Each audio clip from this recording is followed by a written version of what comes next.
back to Akron Buzz. My name is Clayton Schrock, and today I'm joined with Chris Miller from the Akron Community Foundation as well as the Akronist. Chris, I used to intern for you at the Akronist, so it was a pleasure to have you come in today. And I wanted to talk to you a little bit about the Akronist. So if you just kind of want to introduce who you are specifically and what you do, that'd be Sure. great. Yeah, thanks for asking me to come in. You were, I'm not just saying this because you have me on camera, but you were definitely one of my favorite interns. Thank you. Very talented guy. So my name is Chris Miller. My official title is Communications and Community Investment Officer at Akron Community Foundation, but I'm also the editor of Akronist.com, a local news website, in which I've run for about 8 years. Awesome. And now, so you obviously participate a lot in the Akron community, and you know a lot of people here. As we've seen people around the studio, you've seen a lot of familiar faces. So what exactly does the Akronist typically do and help promote around the Akron area? Sure. The Akronist is a citizen journalist resource, or it started off as a citizen journalist resource, but now it's basically an open website to anybody in the community who wants to contribute stories. So we mostly focus on nonprofit news, arts and culture, and particularly neighborhood news, because Akron, as you may know, has 21, 22 neighborhoods. Right. So each of them operate as their own little towns sometimes. So there are a lot of information needs that happen within those neighborhoods. So we cover a lot of grassroots journalism, a lot of people you probably won't see in other media outlets, a lot of the modern day heroes that we don't normally celebrate through traditional media. Right. Now, I remember when I first worked for you as an intern, you mentioned the start of the Akronist and how it was there to support the community, but also act as a learning outsource or outlet for people to learn how to make videos, publish articles and blogs. Can you explain a little bit more about how that kind of goal started and how it's evolved over time? Absolutely. Yeah, it's a very interesting story because before I started working in nonprofits, I was a print journalist, and I worked at automotive magazines in the Cleveland area, and I also worked at local newspapers when I first graduated from college. But I had seen this disconnect with local news, especially in Akron where I grew up my whole life. You said you saw people I knew. It's because I'm old and I've been around for a long time. So I've gotten to know a lot of people in Akron, staying here most of my life. And I saw this disconnect, and I really wanted to try to address it somehow and empower people to tell their own stories, because many people say, I don't see myself reflected in the media.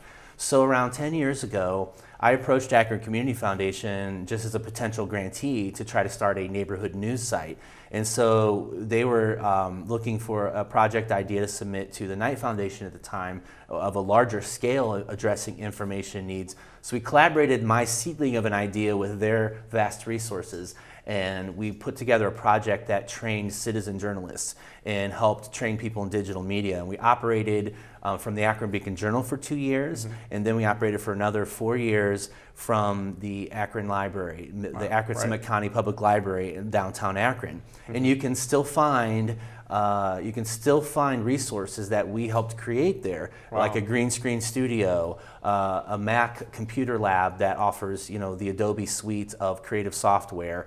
Now they have lynda.com instructionals there, but they also have an audio studio, a 3D printer, they have a vinyl banner cutter, they have a entrepreneurship center. So we operated from mostly from the library, working with anybody in the community who wanted to come in, and we offered free classes ranging from citizen journalism, media law, to video editing, to social media.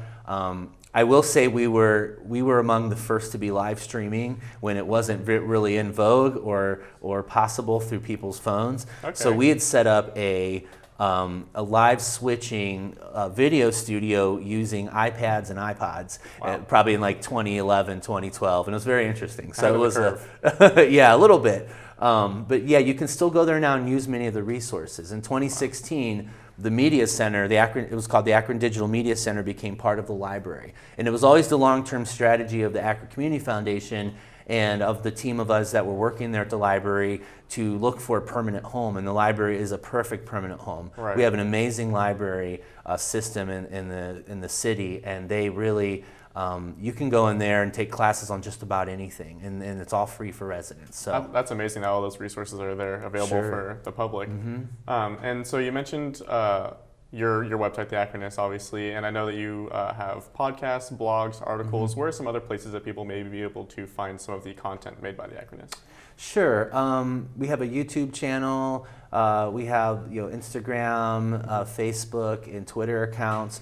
And a number of folks, and it's hard to find a blatant Akronist connections to some of the media in town, but a lot of folks who have started their own Facebook communities, their own blogs, their own even broadcasting, and even some folks, non-English speaking folks in the Akron, some in the refugee community have started their own streaming channels. So a lot of folks have come through the doors of the Akronist to train. And one person you might see in town who definitely is a great advocate for the Akronist and a great ambassador, her name's Yoli Miller. No relation to me, but she's a wonderful citizen journalist and very involved person in the community. And she has basically her own brand, and she does live Facebook streaming video. She works for the Devil Strip as well. Okay. So there aren't many blatant connections to the Akronist, but I think a lot of folks have been connected with us in some way or another. Right, yeah. I'm sorry to interrupt you, but through the Akronist, we've also created many dozens of marketing videos for local nonprofits. Right, So. yeah. It's clear that you're very involved in the community, and you're here to help people in Akron and help learn and promote them.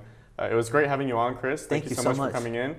From everyone watching, be sure to check out our Facebook and YouTube channel at Akron Buzz. You can also check us out at akronbuzz.com, and I'll see you guys next time.